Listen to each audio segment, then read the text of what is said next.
ces deux-là se connaissent un peu par cœur. En couple depuis l'année 2014, David et Vanessa Douillet vivent une union tellement fusionnelle que le moindre changement de comportement est facile à détecter.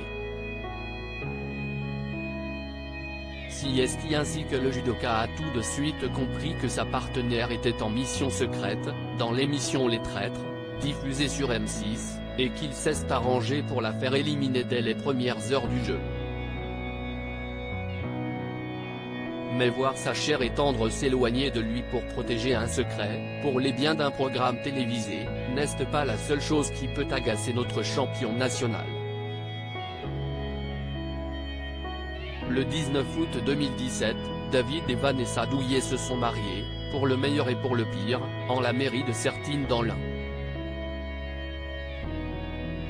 S'il y a bien quelque chose qui énerve l'expert des tatamis, chez sa partenaire, depuis qu'il a dit oui, Siesti une petite habitude terrible qu'elle a face au petit écran, quand ils sont à la maison. J'adore parler pendant les films, et de parler d'autre chose que du film, a-t-elle effectivement expliqué lors d'une interview accordée à Femme Actuelle. Ça t'agace, hein? Ce à quoi son époux a répondu, oui beaucoup. Siesti l'enfer. Et elle s'en dort. Donc je me dis que je ne vais pas le regarder tout seul. Donc j'arrête le film. Ce qui fait qu'en général, un film nous demande 2 ou 3 séances.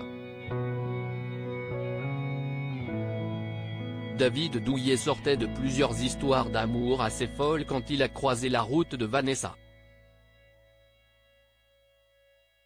Il avait été marié 2 fois et était devenu papa de 3 enfants, Jérémy, Myriam et Valérie, nés en 1991, 1994 et 1998 de son union avec Valérie.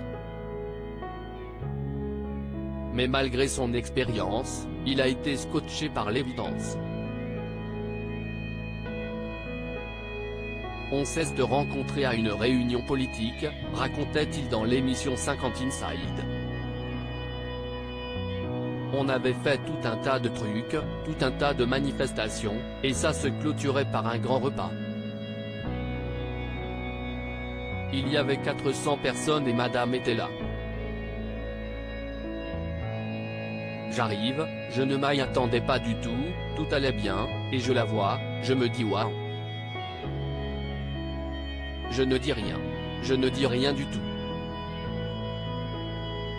Les choses se passent, elle fait une photo avec moi, je ne lui adresse même pas la parole, rien. Platonique total. J'étais loin de m'imaginer que je pouvais flasher comme ça sur quelqu'un et me dire Siesti elle, sans qu'il y ait un seul son d'échanger entre nous.